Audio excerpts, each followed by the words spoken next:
Selamat datang di channel Cerita Kehidupan. Sebelum lanjut ke cerita selanjutnya, yuk subscribe dan like. Absen dulu di kolom komen ya ah. Sinar matahari pagi menyusup malu-malu melalui celah gorden kamar yang berwarna krem lembut. Harusnya, ini adalah pagi yang indah bagi Laras. Aroma nasi goreng mentega yang biasa ia siapkan sudah tercium dari arah dapur. Namun anehnya, bukan dia yang memasaknya pagi ini. Laras terbangun lebih lambat dari biasanya karena kepalanya terasa sedikit berat. Dampak dari lembur mengerjakan laporan keuangan perusahaan rahasianya hingga dini hari. Ia baru saja hendak bangkit dan meraih handuk ketika suara tawa renyah namun getir terdengar dari balik pintu kamar yang sedikit terbuka. Itu suara Ibu Lastri, mertuanya. Laras menghentikan gerakannya. Ada sesuatu dalam nada bicara mertuanya yang terdengar berbeda, lebih tajam, lebih dingin. Kamu yakin dia tidak akan curiga, Aris? Tanya Ibu Lastri. Suaranya terdengar sangat dekat. Mungkin mereka sedang berdiri di koridor depan kamar atau di ruang makan yang menyatu. Halah, Ibu tenang saja. Jawab sebuah suara bariton yang sangat dikenal Laras. Itu Aris, suaminya. Pria yang selama 3 tahun ini ia anggap sebagai pelindung. Pria yang ia bantu karirnya dari nol hingga menjadi manajer di sebuah perusahaan properti ternama. Laras itu bodoh. Dia hanya tahu cara memasak, mencuci, dan mengangguk. Dia tidak akan mengerti kalau aku bilang mobilnya harus dibawa ke bengkel untuk pengecekan besar.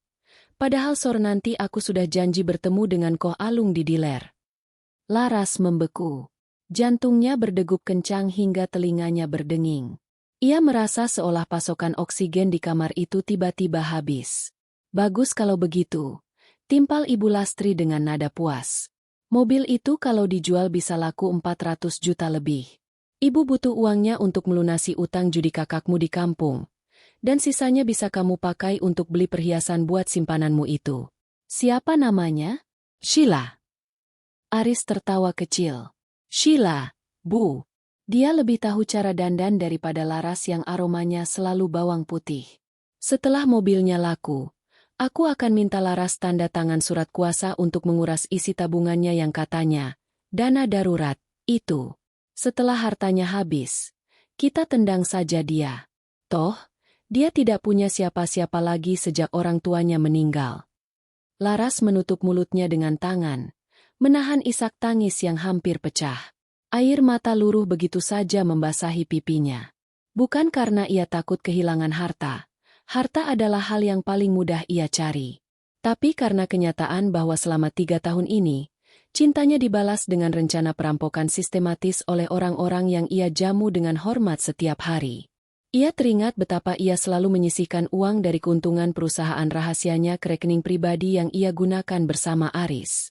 Ia teringat bagaimana ia selalu mencium tangan Ibu Lastri meski wanita itu sering mengeluh masakannya kurang asin. Semuanya hanya sandiwara di mata mereka. Di mata mereka, Laras hanyalah istri bodoh, yang kaya dan mudah dimanipulasi. Bodoh, ya? Batin Laras. Pelan-pelan, kesedihan di matanya berubah menjadi kilat amarah yang dingin. Isak tangisnya berhenti. Ia menghapus air matanya dengan kasar. Jika mereka ingin bermain peran, maka Laras akan memberikan pertunjukan terbaik dalam hidup mereka. Laras menarik napas panjang, menenangkan debar jantungnya. Ia bangkit dari tempat tidur, sengaja membuat suara decitan ranjang agar mereka tahu dia sudah bangun. Seketika, suara di luar berhenti. Hening yang mencekam. Laras berjalan menuju pintu, mengatur raut wajahnya agar terlihat seperti orang yang baru bangun tidur. Lelah, kuyu, dan tak berdaya. Ia membuka pintu dan mendapati Aris serta Ibu Lastri sedang duduk di meja makan dengan wajah yang dipaksakan tersenyum. Laras sudah bangun. Aris berdiri, mencoba bersikap manis. Ia menghampiri Laras dan mengusap bahunya. Sentuhan yang biasanya terasa hangat, kini terasa seperti lendir yang menjijikkan di kulit Laras. Wajahmu pucat. Sayang, kamu sakit. Hanya pusing sedikit, Mas. Jawab Laras dengan suara yang sengaja dibuat parau. Ia melirik Ibu Lastri yang sedang asyik menyesap tehnya seolah tidak terjadi apa-apa. Itu karena kamu kurang gerak. Makanya jangan di rumah terus. Sahut Ibu Lastri ketus. Namun sedetik kemudian ia merubah nada bicaranya. Oh iya, Ras. Aris bilang mobilmu sepertinya ada bunyi aneh di mesinnya. Mending hari ini dibawa Aris ke bengkel temannya. Biar dicek total. Kamu di rumah saja, ya? Laras menunduk, menyembunyikan senyum sinis yang hampir muncul di sudut bibirnya. Bengkel temannya? Maksudmu dealer gelap? Boleh, Mas. Kebetulan aku memang merasa setirnya agak berat. Ucap Laras pelan. Tapi, apa tidak merepotkan Mas Aris? Kan Mas harus kerja. Ah, tidak apa-apa. Mas bisa izin sebentar. Keamananmu yang utama, sayang. Ujar Aris sambil mengecup dahi Laras. Laras merasakan mual yang luar biasa. Ia segera melepaskan diri dengan alasan ingin mencuci muka. Di dalam kamar mandi, Laras mengunci pintu. Ia menyalakan keran air agar suaranya tidak terdengar keluar. Ia merogoh ponsel yang ia sembunyikan di balik jubah mandinya. Jemarinya dengan lincah mengetik pesan singkat kepada seseorang.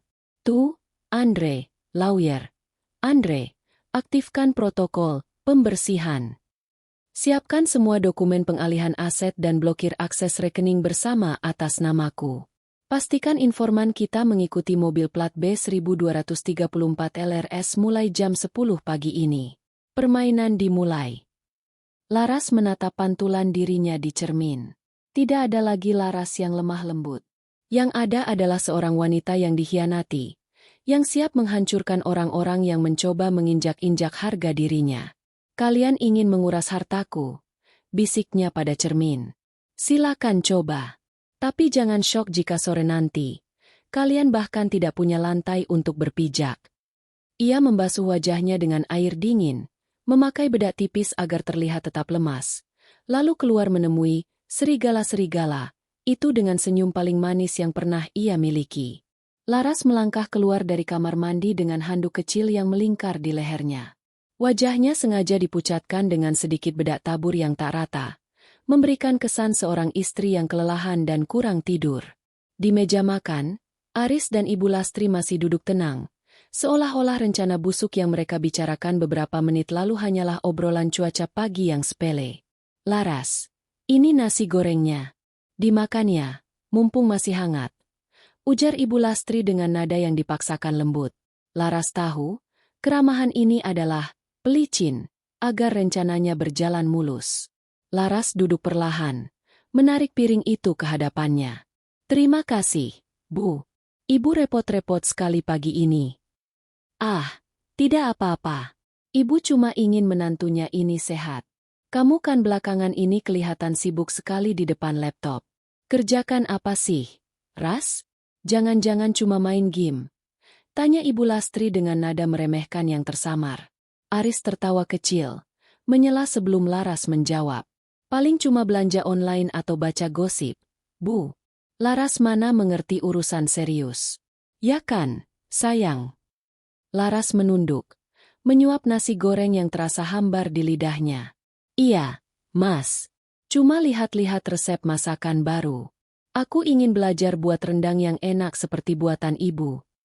Jawaban itu membuat Ibu Lastri membusungkan dada bangga. Nah, begitu dong. Jadi istri itu harus pintar di dapur, bukan cuma pintar menghabiskan uang suami. Laras nyaris tersedak mendengar kalimat, menghabiskan uang suami. Padahal, hampir 90% cicilan rumah ini, tagihan listrik, hingga uang saku Ibu Lastri setiap bulan berasal dari dividen perusahaan cangkang milik Laras yang ia alirkan ke rekening Aris secara diam-diam agar suaminya tidak merasa rendah diri. Betapa ironisnya kenyataan sekarang. Oh iya, Mas. Laras meletakkan sendoknya, menatap Aris dengan tatapan mata yang berkaca-kaca, sebuah akting yang ia asah dari menonton ratusan drama kelas atas. Soal mobil itu, kalau memang mesinnya bermasalah, tolong benar-benar diperiksa ya. Aku agak trauma kalau mogok di jalan lagi. Aris langsung meraih tangan Laras, menggenggamnya erat. Janji, sayang, Mas akan bawa ke bengkel langganan Mas. Mungkin butuh waktu seharian karena antreannya panjang. Kamu tidak keberatan kan kalau Mas bawa mobilmu sampai sore? Tentu tidak, Mas. Gunakan saja sesukamu. Kuncinya ada di laci meja rias. Jawab Laras pelan. Aris bangkit dengan terburu-buru. Matanya berkilat penuh kemenangan yang sulit disembunyikan. Kalau begitu, Mas berangkat sekarang ya. Ibu, Aris pamit dulu. Setelah Aris menghilang di balik pintu depan dan suara deru mesin mobil BMW putih milik Laras terdengar menjauh, suasana rumah menjadi sunyi. Ibu Lastri berdeham, menatap Laras dengan tatapan menilai. Ibu juga mau keluar sebentar. Ras, mau ke pengajian di rumah Bu RT. Mungkin pulangnya agak sore. Pamit mertuanya itu. Laras tahu persis, pengajian adalah kode untuk pergi ke bank atau menemui teman-teman sosialitanya untuk memamerkan rencana belanja mereka. Iya, Bu. Hati-hati di jalan. Begitu pintu rumah tertutup rapat dan Laras benar-benar sendirian, raut wajahnya berubah seketika. Mata yang tadinya sayu kini tajam dan waspada. Ia segera masuk ke ruang kerjanya yang terkunci rapat, ruangan yang selalu ia katakan pada Aris sebagai gudang barang bekas. Laras membuka brankas tersembunyi di balik lemari buku, mengeluarkan sebuah laptop khusus dengan sistem keamanan tingkat tinggi. Di layar monitor, sebuah titik merah berkedip di atas peta digital kota. Pelacak aktif, bisik Laras.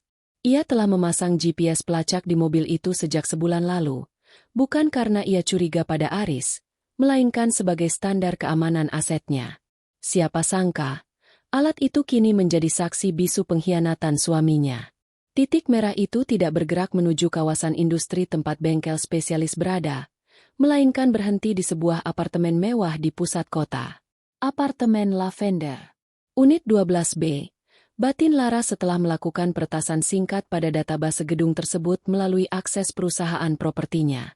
Laras menyandarkan punggungnya ke kursi kerja. Ia mengambil ponsel keduanya, melakukan panggilan video ke Andre, pengacara sekaligus orang kepercayaannya. Andre, bagaimana? Semuanya sudah siap, Bu Laras. Jawab Andre dari seberang layar. Status mobil sudah saya laporkan ke sistem internal kepolisian sebagai unit dalam pemantauan sengketa. Dealer manapun yang mencoba memasukkan data nomor rangka mobil itu ke sistem penjualan akan langsung memicu alarm merah. Bagus. Bagaimana dengan rekening? Rekening bersama telah dibekukan sementara untuk investigasi internal bank atas perintah Anda. Saldo yang tersisa di sana hanyalah saldo minimum untuk menjaga akun tetap aktif. Sisa dana sebesar 12 miliar sudah aman di rekening offshore. Laras mengangguk puas. Lalu, apakah orang kita sudah berada di apartemen Lavender? Sudah, Bu.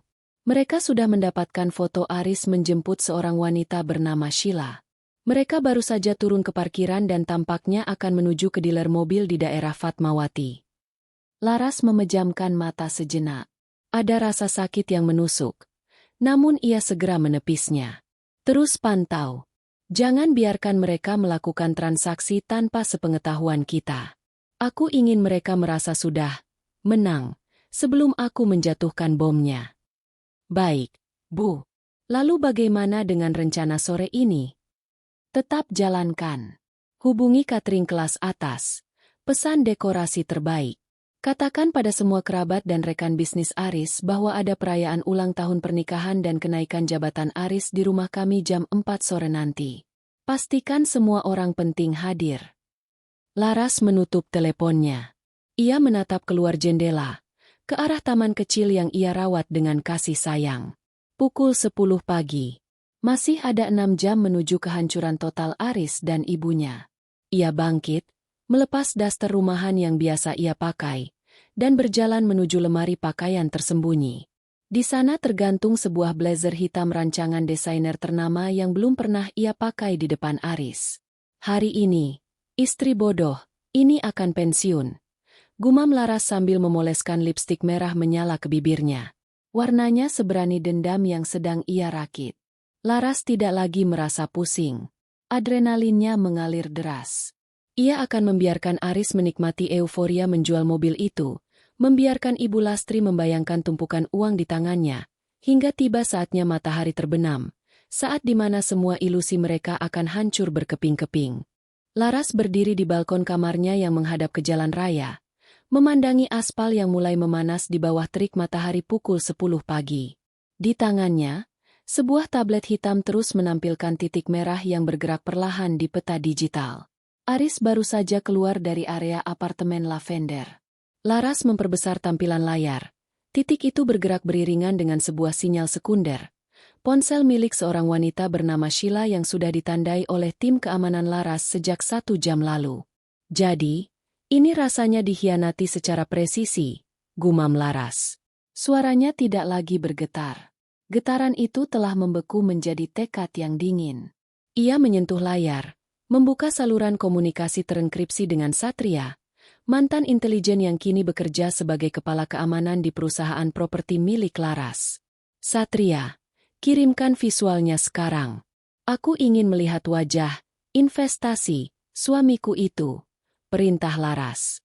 Detik berikutnya, serangkaian foto beresolusi tinggi masuk ke perangkatnya. Foto pertama, Aris keluar dari lobi apartemen, mengenakan kemeja biru yang Laras setrika dengan penuh kasih sayang tadi malam. Tangannya menggandeng pinggang seorang wanita muda dengan gaun merah ketat yang mencolok. Foto kedua, Aris membukakan pintu mobil BMW putih, mobil kesayangan Laras, untuk wanita itu dengan gerakan yang sangat sopan, jauh lebih sopan daripada saat dia memperlakukan Laras di depan umum. Laras mengamati wajah Sheila. Cantik, memang. Tapi ada kilat keserakahan yang jelas di matanya saat dia mengelus dashboard mobil mewah itu. Laras tersenyum getir. Sheila tidak tahu bahwa dia sedang duduk di atas bom waktu yang siap meledak. Mereka menuju dealer cahaya motor di Fatmawati. Bu. Suara Satria terdengar dari AirPH Laras. Koh Alung sudah menunggu di sana. Sesuai instruksi Anda, Koh Alung telah kami kondisikan.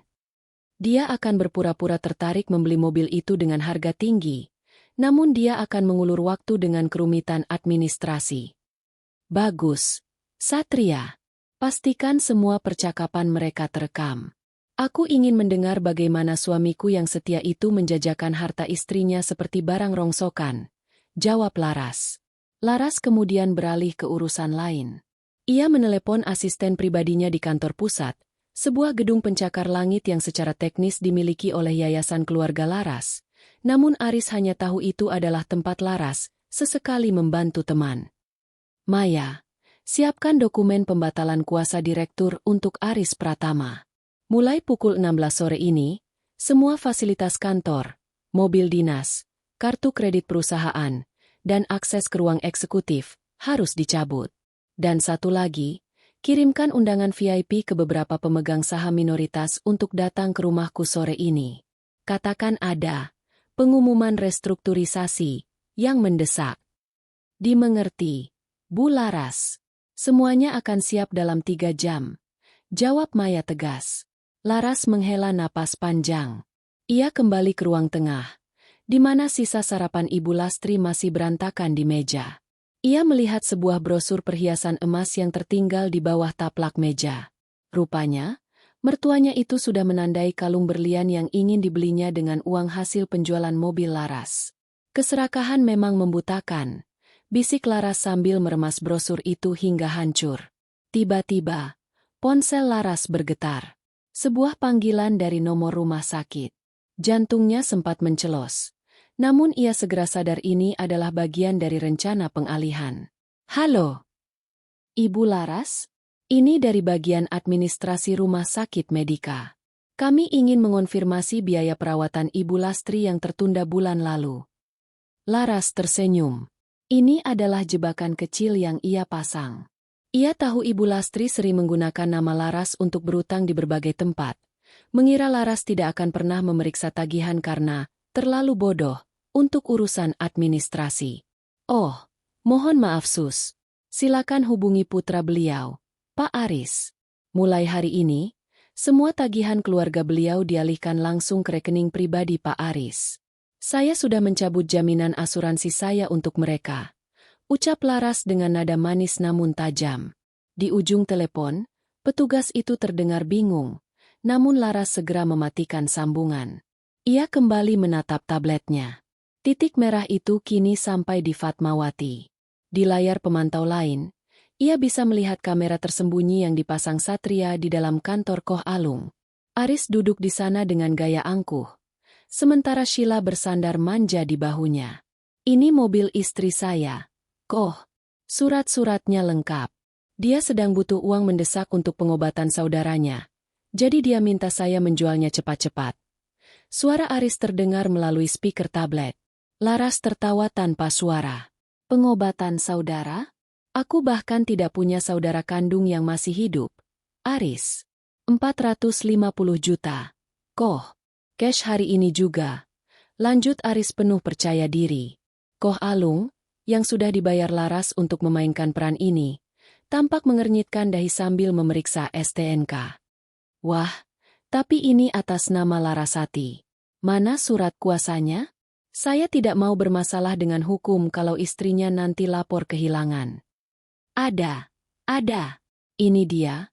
Aris mengeluarkan selembar kertas dengan tanda tangan Laras. Laras memicingkan mata melihat kertas itu di layar.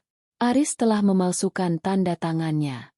Satu lagi bukti kejahatan yang masuk ke dalam kantong Laras. Ia menekan tombol rekam, memastikan setiap detik penipuan itu tersimpan abadi di server awannya. Baik, tapi saya harus cek keaslian BPKB ke sistem kepolisian dulu ya, Pak Aris. Prosedur standar. Tunggu sekitar 1 atau 2 jam. Ucap Koh Alung dengan akting yang sangat meyakinkan. Aris tampak sedikit gelisah. Namun Sheila membisikkan sesuatu di telinganya yang membuatnya kembali tenang. Mereka memutuskan untuk menunggu di kafe seberang di ler. Makanlah yang kenyang, Aris. Gumam Laras sambil menutup tabletnya.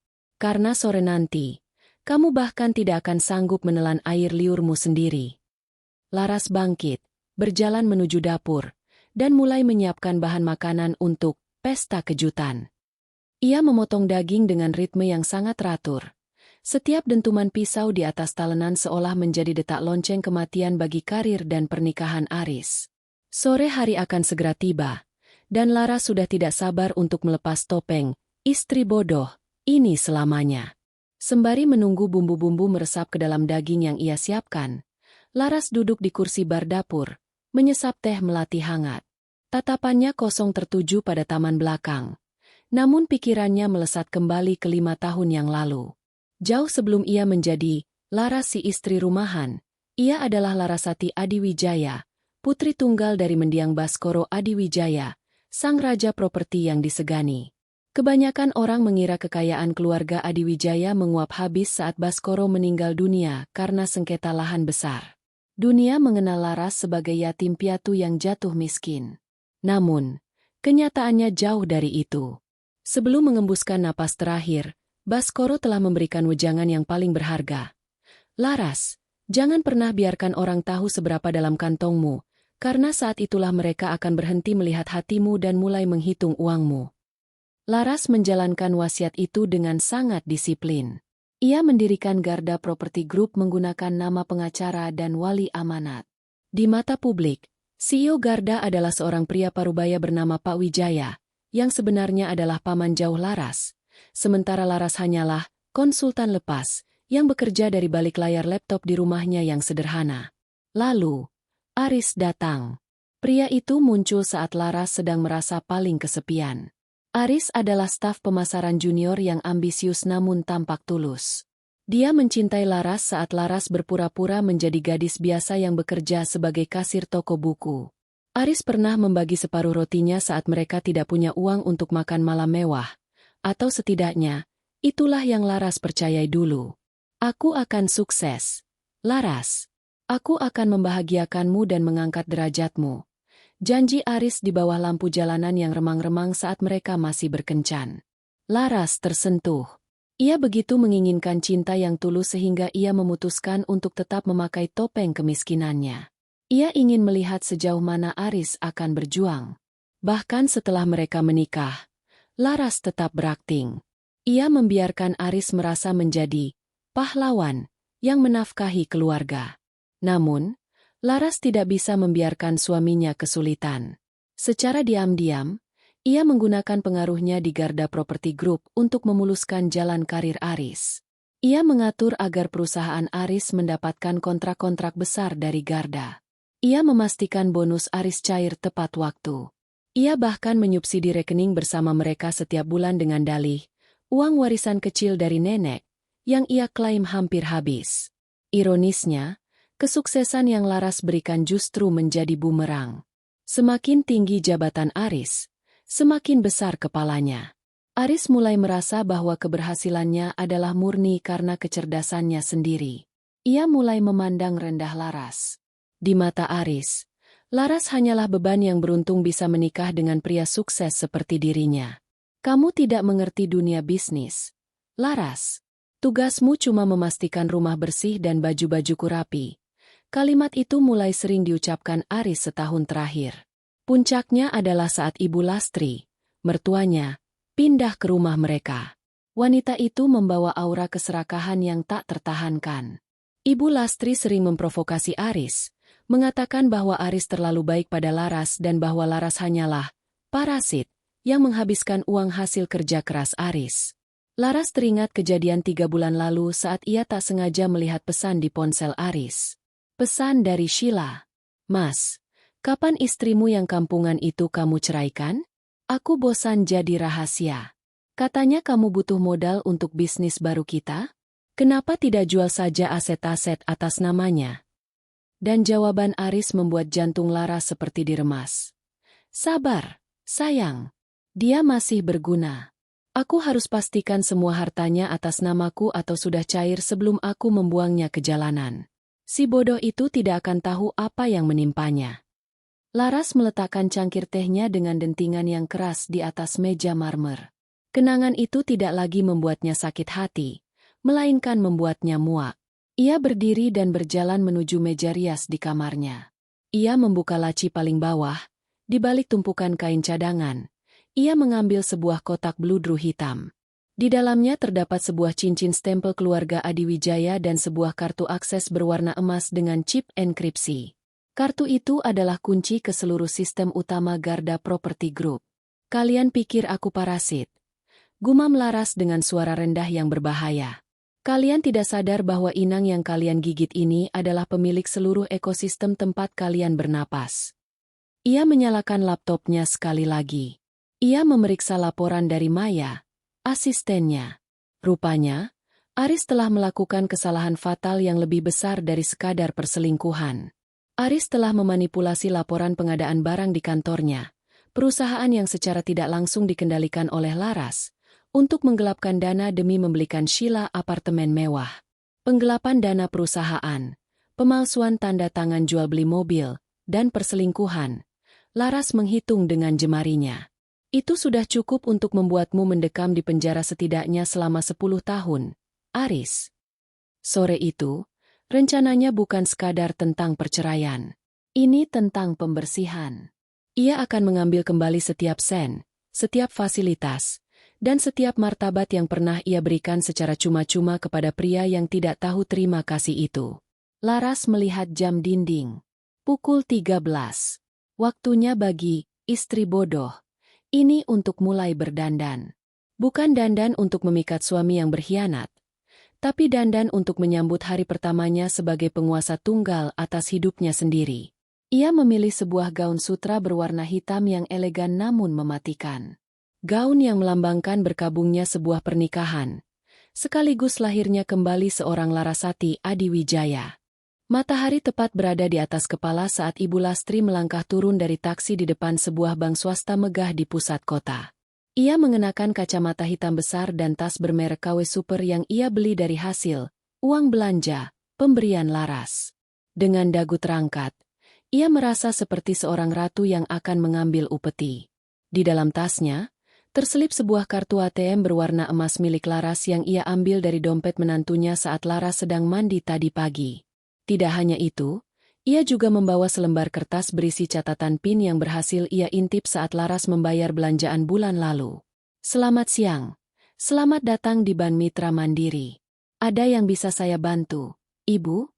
Sapa Satpam dengan ramah. Saya mau tarik tunai.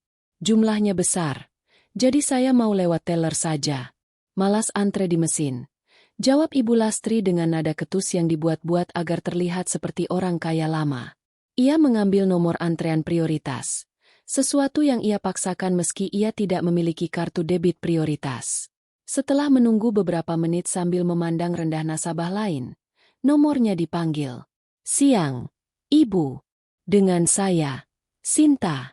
Ada yang bisa dibantu? Tanya petugas teller dengan senyum profesional. Ibu Lastri menggebrakan kartu ATM Laras ke atas meja marmer tersebut. Saya mau tarik tunai 200 juta rupiah. Sekarang. Petugas itu sedikit terkejut, namun tetap sopan. Mohon maaf, Ibu. Untuk penarikan di atas 100 juta, apakah Ibu sudah melakukan konfirmasi 1 hari sebelumnya? Dan boleh saya pinjam kartu identitas serta kartunya? Ibu Lastri mendengus. Identitas apa? Itu kartu menantu saya. Dia sedang sakit, jadi saya yang urus. Sudahlah, jangan banyak tanya. PIN-nya saya tahu, kok. Petugas teller mulai merasa ada yang tidak beres. Ia memasukkan kartu tersebut ke dalam mesin pembaca dan meminta Ibu Lastri memasukkan PIN. Ibu Lastri menekannya dengan penuh percaya diri. Tit, tit, tit, tit, tit, tit. Layar di sisi petugas menunjukkan pesan berwarna merah. Mohon maaf, Ibu. PIN yang Anda masukkan salah. Silakan coba sekali lagi. Salah? Tidak mungkin. Saya sendiri yang melihat dia menekan angka ini. Seru Ibu Lastri, menarik perhatian beberapa nasabah di sekitarnya. Ia mencoba lagi dengan lebih hati-hati. Hasilnya tetap sama. PIN salah. Sebenarnya, Laras sudah mengganti PIN semua kartunya melalui aplikasi mobile banking tepat saat ia melihat mertuanya itu keluar dari gerbang rumah. Ibu, ini percobaan terakhir. Jika salah lagi, kartu ini akan tertelan secara otomatis oleh sistem kami. Peringat petugas itu. Ibu Lastri mulai berkeringat dingin. Mungkin mesin kalian yang rusak. Coba cek saldonya saja dulu. Petugas itu menghela napas, lalu melakukan pengecekan saldo setelah Ibu Lastri memberikan KTP Laras, yang juga ia curi. Namun, saat layar komputer terbuka, mata petugas itu membelalak. Ibu, saldo di rekening ini hanya tersisa Rp10.000. Suara petugas itu cukup keras hingga terdengar oleh orang-orang di antrean belakang. Terdengar suara bisik-bisik dan tawa kecil dari arah kursi tunggu. Apa? 10.000. Kamu pasti bercanda. Menantu saya itu punya miliaran di sini. Teriak Ibu Lastri. Wajahnya merah padam karena malu dan marah. Panggil manajermu. Kamu pasti mencoba merampok uang kami. Ada apa ini? Seorang pria berjas rapi, sang manajer operasional, menghampiri meja teller. Petugas menjelaskan situasinya dengan suara rendah. Sang manajer memeriksa data di layar, lalu menatap Ibu Lastri dengan tatapan dingin. Ibu, rekening atas nama Ibu Larasati ini telah mengalami pemindahan aset besar-besaran sejak pukul 8 pagi tadi atas perintah pemilik sah melalui protokol keamanan tinggi. Selain itu, ada instruksi khusus dari pemilik rekening. Manajer itu menggantung kalimatnya, membuat Ibu Lastri menahan napas. Instruksi apa? Pemilik rekening berpesan, jika ada orang selain dirinya yang mencoba mengakses akun ini, kami diminta untuk segera menghubungi pihak kepolisian atas dugaan pencurian kartu dan percobaan pembobolan rekening. Jantung Ibu Lastri seolah berhenti berdetak. Polisi? Kalian gila? Saya ini mertuanya. Kami hanya menjalankan prosedur, Ibu. Dan karena kartu identitas yang Ibu bawa bukan milik Ibu sendiri, kami harus menahan kartu ini. Lanjut sang manajer sambil memberi kode pada satpam untuk mendekat. Melihat dua satpam berbadan tegap berjalan ke arahnya, keberanian Ibu Lastri runtuh seketika. Tidak perlu. Simpan saja kartu sampah itu. Saya akan bicara langsung dengan menantu saya. Awas kalian ya, saya akan tuntut bank ini. Ia menyambar tasnya dan berlari keluar dari bank secepat yang kakinya bisa lakukan. Di trotoar, ia terengah-engah, merasa sangat terhina. Ia segera merogoh ponselnya dan menelpon Aris. Aris, si Laras itu benar-benar setan. Uang di bank nol. Dia memblokir semuanya. Ibu hampir ditangkap polisi tadi. Teriaknya histeris begitu telepon diangkat. Di seberang sana, Aris yang sedang menunggu Koh Alung di kafe, ikut panik. Apa? Nol? Tidak mungkin, Bu. Aku baru saja melihat buku tabungannya minggu lalu. Isinya masih banyak. Dia tahu. Aris. Dia pasti tahu rencana kita. Tenang, Bu. Tenang dulu. Aris mencoba menenangkan dirinya sendiri meski tangannya gemetar. Mungkin dia cuma memindahkan uang ke rekening lain. Yang penting sekarang mobilnya. Koh Alung sedang cek BPKB. Kalau mobil ini laku 400 juta, kita masih punya modal untuk kabur atau menyewa pengacara kalau dia macam-macam. Ibu pulang saja sekarang. Pura-pura tidak tahu apa-apa. Kita lihat akting dia sore nanti. Ibu Lastri menutup telepon dengan tangan gemetar. Ia tidak tahu bahwa di sudut jalan, sebuah mobil hitam dengan kaca gelap sedang memperhatikannya. Di dalamnya, Satria mencatat setiap gerak-geriknya. Target 1 gagal di bank. Dia terlihat sangat ketakutan. Bu, lapor Satria melalui alat komunikasi. Di rumah, Laras yang sedang menata piring-piring cantik di meja makan, tersenyum tipis. Biarkan dia merasa takut. Ketakutan adalah bumbu terbaik untuk makan malam kita sore ini. Laras mematikan ponselnya. Ia berjalan menuju cermin besar di ruang tamu. Ia melihat bayangan seorang wanita yang tampak tenang. Namun di balik ketenangan itu, ada badai yang siap meluluh lantakkan siapa saja yang telah mengkhianatinya. Baru 10.000 rupiah yang hilang, ibu mertua. Bisik Laras pada bayangannya sendiri. Sore nanti, Anda akan kehilangan jauh lebih banyak dari itu. Termasuk harga diri yang selalu Anda banggakan. Udara di dalam kafe di seberang diler cahaya motor terasa semakin menyesakan bagi Aris. Meskipun pendingin ruangan bekerja maksimal, butiran keringat dingin terus muncul di pelipisnya. Sheila, yang duduk di sampingnya, mulai terlihat tidak sabar. Wanita itu terus-menerus memeriksa kuku manikurnya dan melirik jam tangan Rolex, yang juga dibelikan Aris dari uang pinjaman kantor. Lama sekali sih, Mas? Katanya Koh Alung itu pemain cepat. Keluh Sheila dengan nada manja yang kini terdengar seperti gesekan amplas di telinga Aris. Sabar, sayang. Mobil mewah begini memang pengecekannya ketat. Apalagi ini unit atas nama istriku.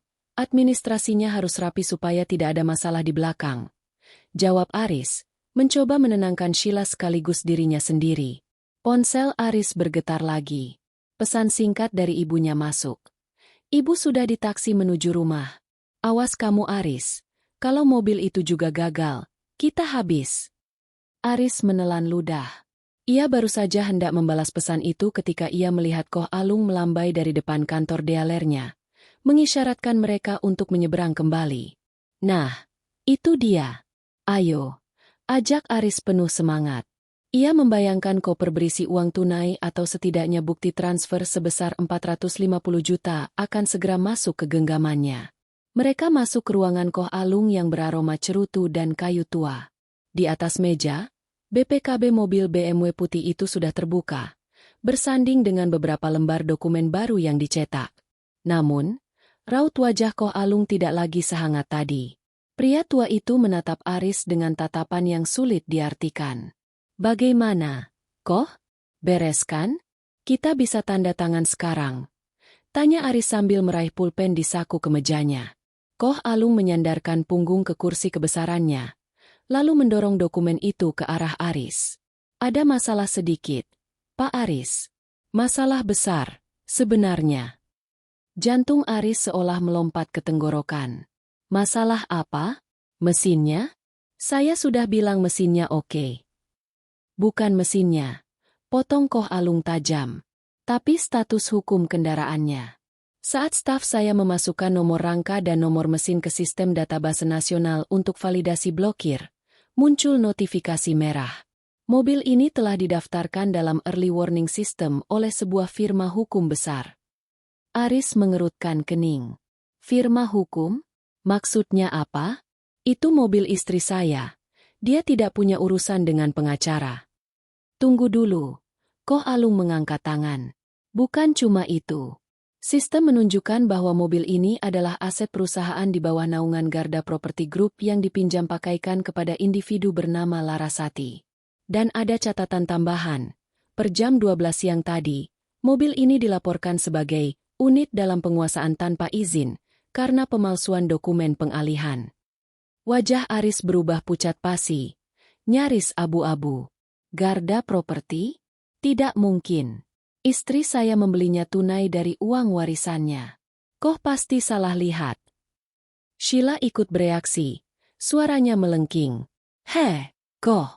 Jangan sembarangan ya. Mas Aris ini manajer hebat. Dia tidak mungkin bawa mobil bermasalah. Koh Alung tertawa dingin. Sebuah tawa yang merendahkan. Pak Aris, saya sudah main mobil puluhan tahun. Saya tidak mau masuk penjara hanya karena menadah mobil sengketa. Dan satu lagi. Koh Alung mencondongkan tubuhnya ke depan. Suaranya merendah. Tanda tangan di surat kuasa ini? Sistem verifikasi digital kami menunjukkan ketidakcocokan 90% dengan spesimen tanda tangan pemilik asli di database perbankan. Itu artinya, Anda memalsukannya. Aris berdiri dengan kasar hingga kursinya terjungkal ke belakang. Cukup. Kalau Koh tidak mau beli, saya cari dealer lain. Ayo Sheila. Ia menyambar BPKB dan STNK di meja. Namun Koh Alung dengan cepat menahannya dengan telapak tangan yang lebar. Silakan pergi, tapi dokumen asli ini harus saya tahan sebagai bukti laporan kepada pemilik sah. Kecuali Anda ingin saya memanggil polisi yang kebetulan sedang berpatroli di depan sekarang juga. Aris mematung. Di luar jendela kaca dealer, ia melihat sebuah mobil patroli polisi memang sedang berhenti di lampu merah. Nyalinya menciut seketika. Apa maumu, Koh? Tanya Aris dengan suara gemetar. Tinggalkan mobil itu di sini. Kuncinya juga. Saya akan anggap Anda hanya salah paham membawa mobil ini. Tapi jika Anda memaksa membawanya pergi, saya tidak menjamin Anda sampai di rumah tanpa borgol di tangan. Ucap Koh Alung dengan nada final. Sheila menarik-narik lengan baju Aris. Mas, bagaimana ini? Apartemenku bulan depan harus dibayar. Kamu janji hari ini ada uang. Diam. Sheila. Diam.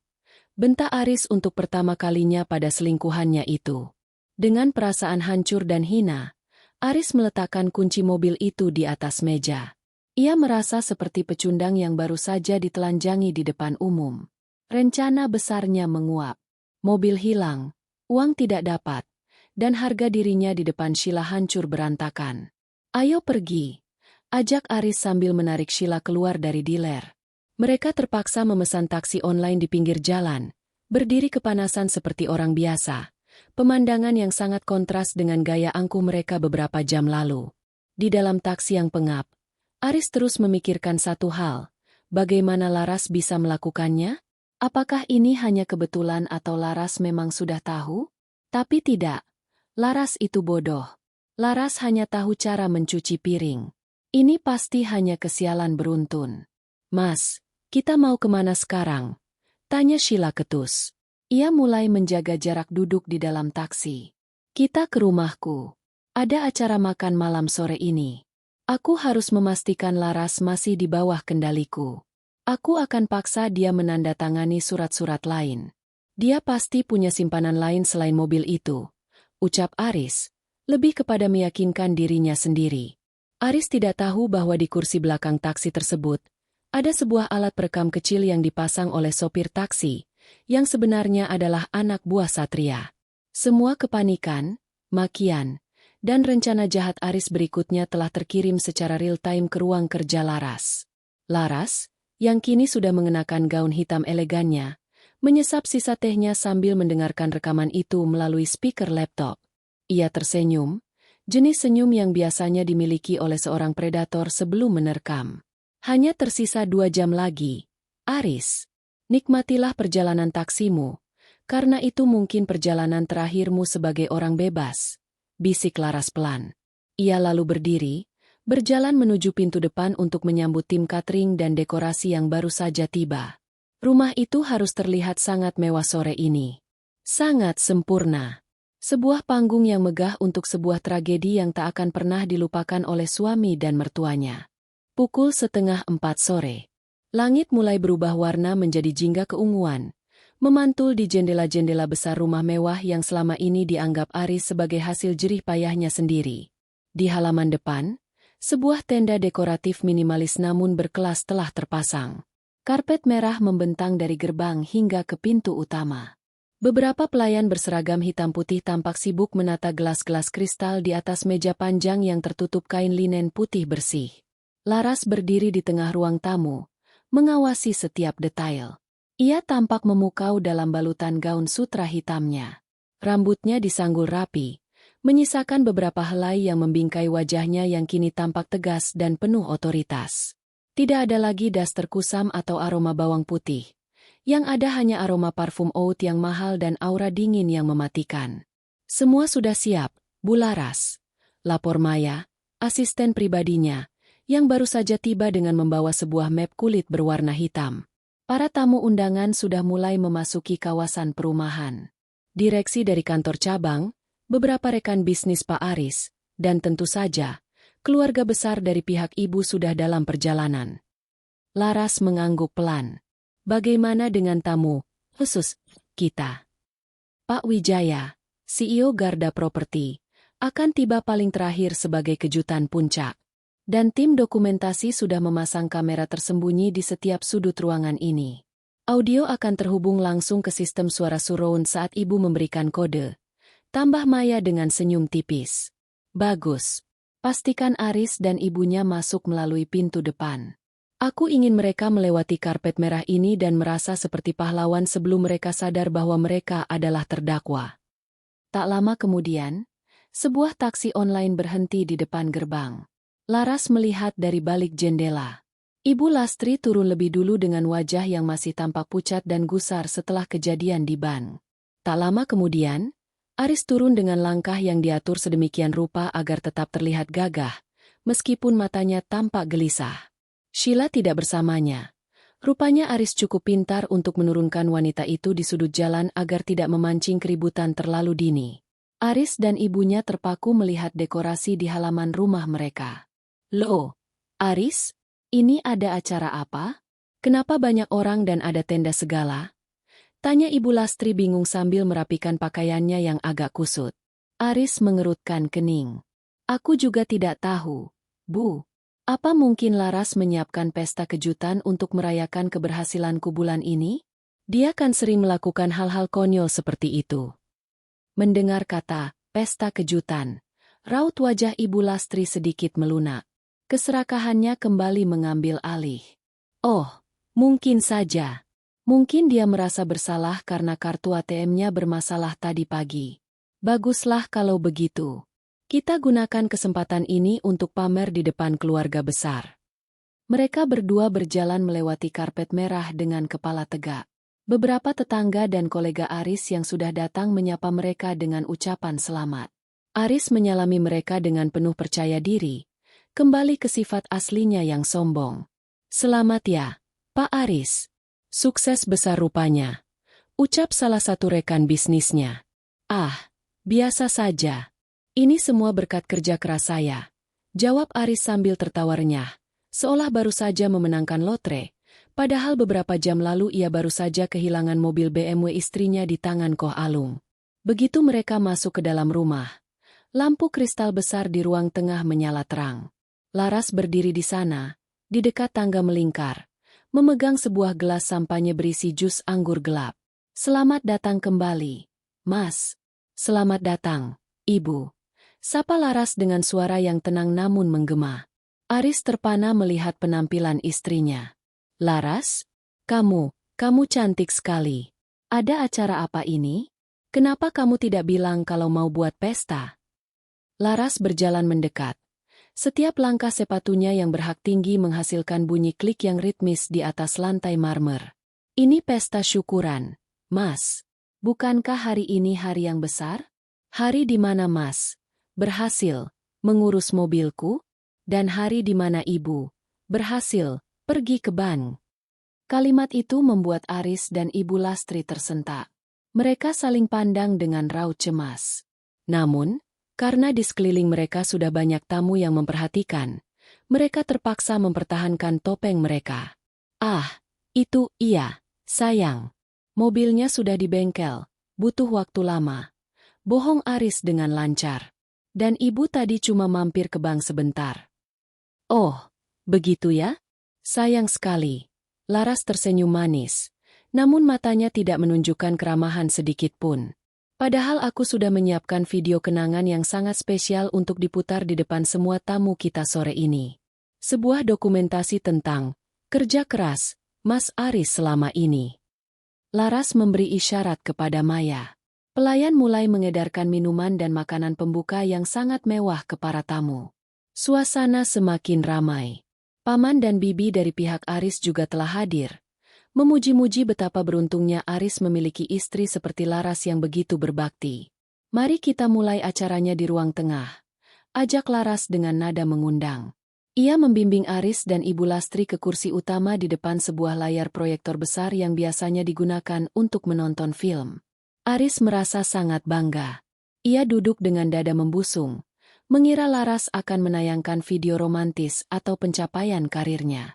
Ibu Lastri bahkan sudah mulai membayangkan pujian dari saudara-saudaranya. Para tamu sekalian, terima kasih sudah hadir. Ujar Laras berdiri di samping layar. Suaranya kini terdengar lewat mikrofon, memenuhi seluruh ruangan. Sore ini adalah sore yang penuh kejutan. Saya ingin menunjukkan kepada kalian semua, siapa sosok asli di balik kesuksesan keluarga ini, dan rencana besar yang telah disusun dengan sangat rapi sejak tadi pagi. Laras menatap Aris tepat di matanya. Siap untuk kejutannya, Mas? Aris mengangguk mantap, meski ada firasat buruk yang mulai merayap di tengkuknya. Ia tidak menyadari bahwa di barisan belakang tamu, dua orang pria berbadan tegap dengan seragam penyidik kepolisian berpakaian preman baru saja masuk dan berdiri di dekat pintu keluar. Laras menekan tombol pada remote di tangannya. Layar mulai menyala, namun yang muncul bukanlah foto pernikahan mereka, melainkan sebuah rekaman audio dengan teks besar yang muncul di layar. Ruang dapur, pukul 7 pagi. Dan suara pertama yang terdengar adalah suara Aris. Halah, ibu tenang saja. Laras itu bodoh. Seketika, seluruh ruangan menjadi sunyi senyap. Wajah Aris yang tadinya merah karena bangga, kini berubah menjadi seputih kertas. Keheningan yang mencekam menyelimuti ruang tengah. Suara Aris yang menggema dari speaker surround berkualitas tinggi itu terdengar begitu jernih, begitu telanjang, hingga setiap kata hinaannya terasa seperti tamparan fisik bagi siapapun yang mendengarnya. Laras itu bodoh. Dia hanya tahu cara memasak, mencuci, dan mengangguk. Setelah hartanya habis, kita tendang saja dia. Aris mencoba bangkit dari kursinya. Tangannya gemetar hebat. Laras, apa-apaan ini?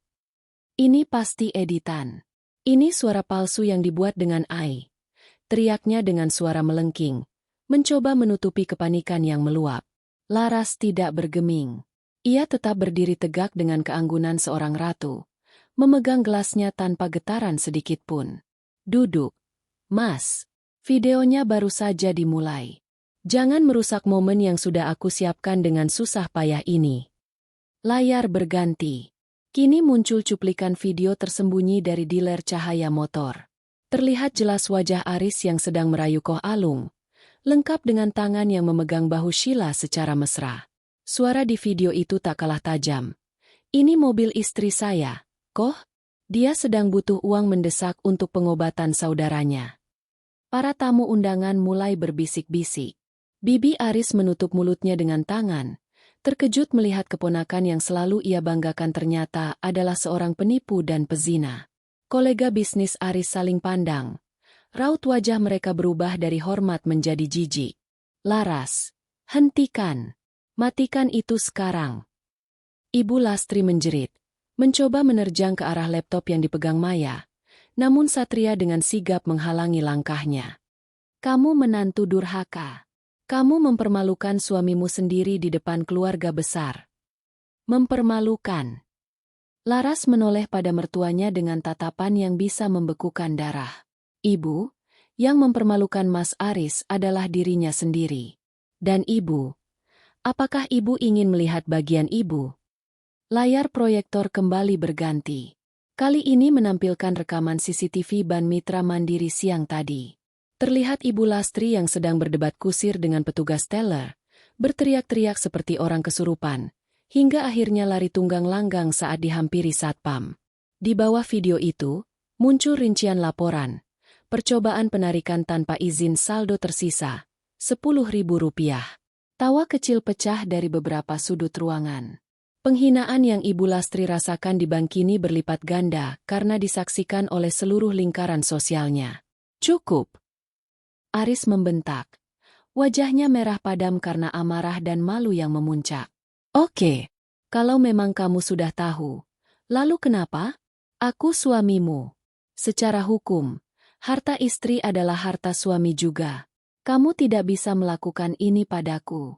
Aku akan menceraikanmu dan menuntut harta Gonogini. Laras tertawa. Itu adalah tawa pertama yang ia keluarkan sejak pagi, dan kedengarannya sangat dingin. Harta Gonogini?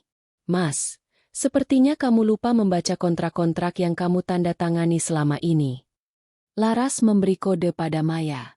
Maya kemudian membagikan beberapa lembar dokumen kepada tamu-tamu penting dan meletakkan satu bundel di depan Aris. Lihat baik-baik, Aris. Rumah ini, perusahaan tempatmu bekerja, bahkan jas yang kamu pakai sekarang, semuanya dimiliki oleh Garda Property Group.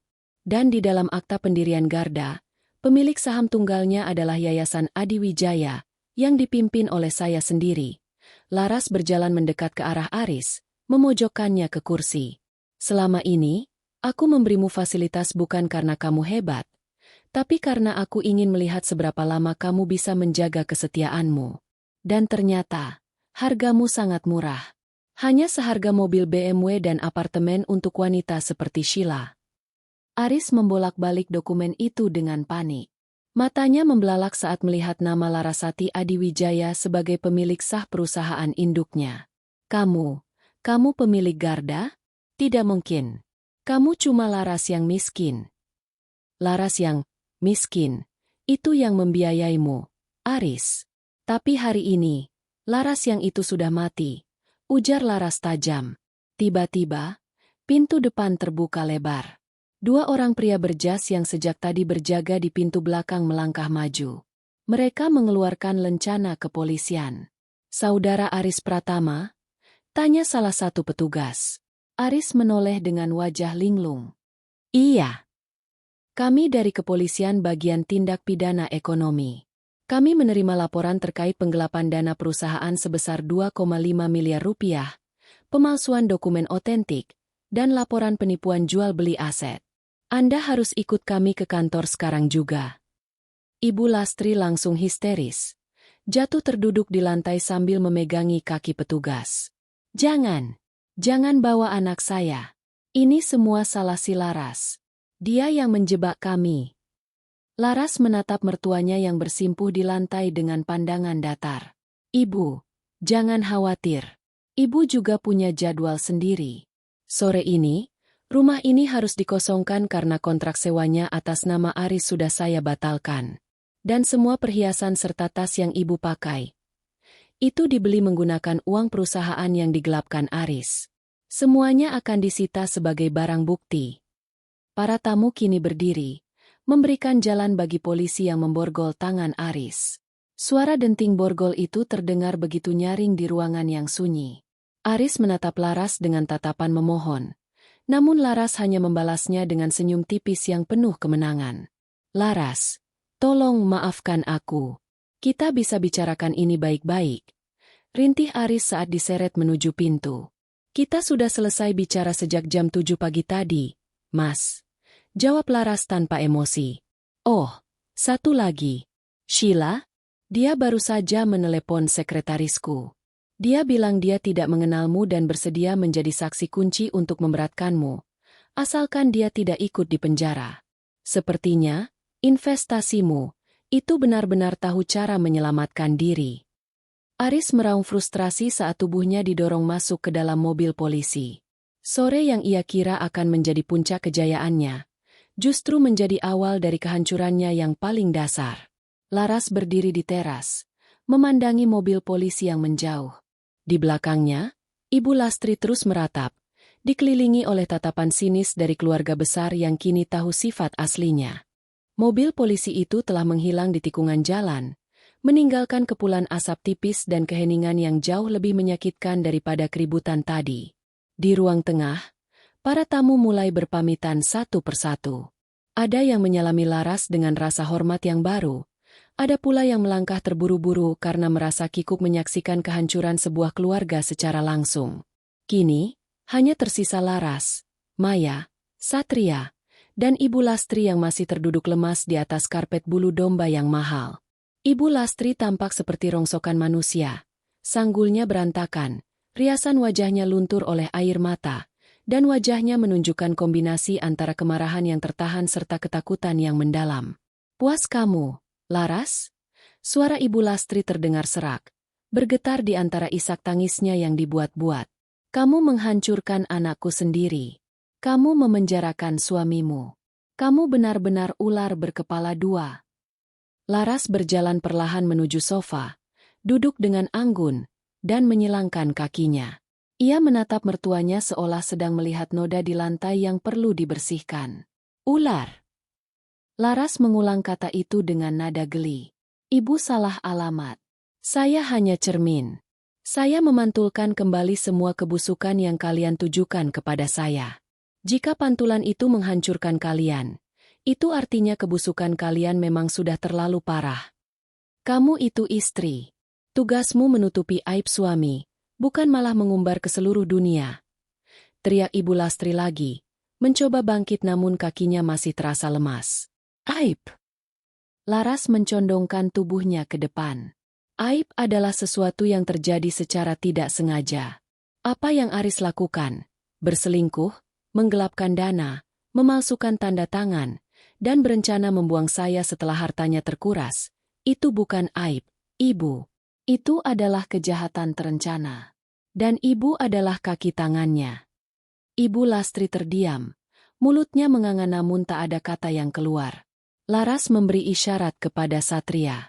Pria berbadan tegap itu maju dan meletakkan 2 buah koper besar di depan Ibu Lastri. Satu koper berisi pakaian-pakaian lama Ibu Lastri dari kampung, dan satu lagi berisi beberapa barang kebutuhan pokok. "Apa ini?" tanya Ibu Lastri curiga.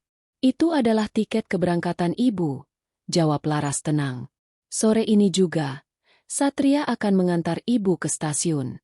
Saya sudah membelikan tiket kereta api kelas ekonomi menuju kampung halaman Ibu.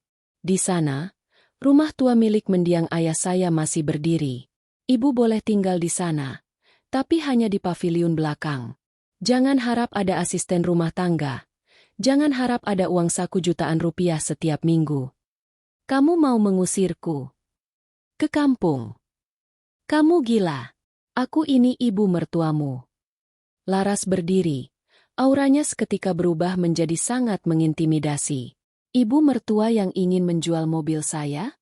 Ibu mertua yang ingin menguras tabungan saya hingga tersisa 10.000 rupiah? Di mata saya, Ibu hanyalah orang asing yang pernah saya beri tumpangan, namun justru mencoba merampok rumah saya." Laras mengambil tas tangan mewah yang masih didekap erat oleh Ibu Lastri. Dengan satu sentakan kuat, Laras merebutnya. Tas ini, perhiasan di leher Ibu, dan jam tangan emas itu semuanya disita, kata Laras sambil menyerahkan barang-barang itu kepada Maya. "Itu dibeli dengan uang perusahaan saya yang dicuri Aris. Jika Ibu membawanya, Ibu akan menjadi penadah barang curian. Apakah Ibu ingin tidur di sel yang sama dengan Aris malam ini?" Mendengar ancaman penjara, nyali Ibu Lastri menciut. Ia melepaskan semua perhiasannya dengan tangan gemetar. Rasa bangganya hancur total. Semua kemewahan yang ia pamerkan kepada tetangganya di kampung selama ini ternyata hanya pinjaman dari menantu bodoh yang kini ia takuti. "Kamu kejam, Laras. Tuhan tidak tidur," bisik Ibu Lastri penuh kebencian. "Tepat sekali, Ibu. Tuhan memang tidak tidur. Itulah sebabnya saya dibangunkan lebih awal pagi ini untuk mendengar percakapan kalian di dapur," balas Laras telak. "Satria, bawa dia sekarang. Pastikan dia naik ke kereta." Jika dia mencoba kembali ke rumah ini atau menghubungi saya lagi, segera laporkan sebagai gangguan keamanan. Ibu Lastri dipaksa berdiri oleh Satria. Dengan langkah gontai dan kepala tertunduk, wanita yang tadinya begitu sombong itu berjalan keluar dari rumah mewah tersebut. Ia tidak lagi memiliki apa-apa selain pakaian yang melekat di tubuhnya dan kenangan pahit tentang bagaimana keserakahannya menghancurkan segalanya dalam waktu kurang dari 12 jam. Setelah pintu depan tertutup, rumah itu kembali sunyi. Cahaya sore yang jingga kini mulai memudar, digantikan oleh temaram lampu jalanan yang mulai menyala. Laras menarik napas panjang, membiarkan paru-parunya terisi udara yang kini terasa jauh lebih bersih. "Bu Laras, apakah Anda baik-baik saja?" tanya Maya dengan nada khawatir. Laras menoleh dan tersenyum, senyum yang tulus, bukan lagi akting. "Aku tidak pernah merasa lebih baik dari ini, Maya. Rasanya seperti baru saja melepaskan beban seberat 1 ton dari pundakku." Ia berjalan menuju meja makan yang masih menyisakan beberapa piring hidangan mewah. Laras mengambil sepotong kue kecil, memakannya dengan nikmat. "Maya, besok pagi siapkan tim audit untuk masuk ke divisi Aris. Aku ingin setiap sen yang hilang dilacak sampai ke akar-akarnya. Dan hubungi pengacara perceraian terbaik di kota ini. Katakan padanya, aku tidak ingin mediasi. Aku ingin putusan yang cepat dan bersih." "Baik, Bu. Ada lagi." Laras melihat ke arah cermin besar di ruang tamu. Ia melihat seorang wanita yang kuat, mandiri, dan merdeka. "Satu lagi," tambah Laras. "Kirimkan bunga mawar hitam ke sel Aris besok pagi. Lampirkan kartu kecil bertuliskan, 'Terima kasih atas pelajarannya. Selamat menikmati sisa hari-harimu tanpa istri bodoh ini.'" Laras kemudian melangkah menuju lantai atas, menuju kamar yang kini sepenuhnya miliknya. Sore itu telah berlalu, dan bersamanya, berakhir pula sandiwara panjang yang melelahkan. Besok, ia akan bangun bukan sebagai istri yang dikhianati, melainkan sebagai Larasati Adiwijaya yang sesungguhnya. 6 bulan telah berlalu sejak badai di sore hari itu meluluh lantakkan fondasi hidup Aris dan Ibu Lastri. Pagi ini, Jakarta disambut dengan rintik hujan yang memberikan aroma tanah yang segar. Di lantai teratas gedung Garda, Laras berdiri menatap pemandangan kota melalui dinding kaca yang menjulang tinggi. Ia mengenakan setelan powersuit berwarna putih tulang yang memancarkan aura kepemimpinan yang tak terbantahkan. Di atas meja kerjanya yang terbuat dari kayu jati solid, terdapat sebuah koran bisnis dengan tajuk utama, "Garda Property Group umumkan ekspansi besar di bawah kepemimpinan Larasati Adiwijaya." Nama yang selama ini ia sembunyikan di balik bayang-bayang kini menjadi simbol kekuatan baru di dunia properti nasional. "Bu Laras." Maya mengetuk pintu perlahan, membawa sebuah dokumen dengan segel pengadilan. "Putusan cerai sudah keluar secara resmi. Anda kini sah secara hukum. Dan, ada laporan dari tim hukum terkait perkembangan kasus Aris." Laras berbalik, mengambil dokumen itu dengan tenang. "Bagaimana kabarnya di sana?" Aris Pratama divonis 8 tahun penjara atas dakwaan penggelapan dana dan pemalsuan dokumen. Semua aset yang ia beli atas nama pribadi atau pihak ketiga telah disita oleh negara dan dikembalikan ke perusahaan sebagai kompensasi kerugian. Sementara itu, Ibu Lastri. Maya ragu sejenak. Kabarnya beliau kesulitan beradaptasi di kampung.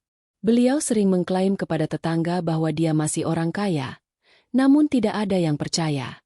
Dia hidup dari belas kasihan warga dan paviliun belakang rumah ayah Anda sudah mulai tidak terawat. Laras mengangguk pelan.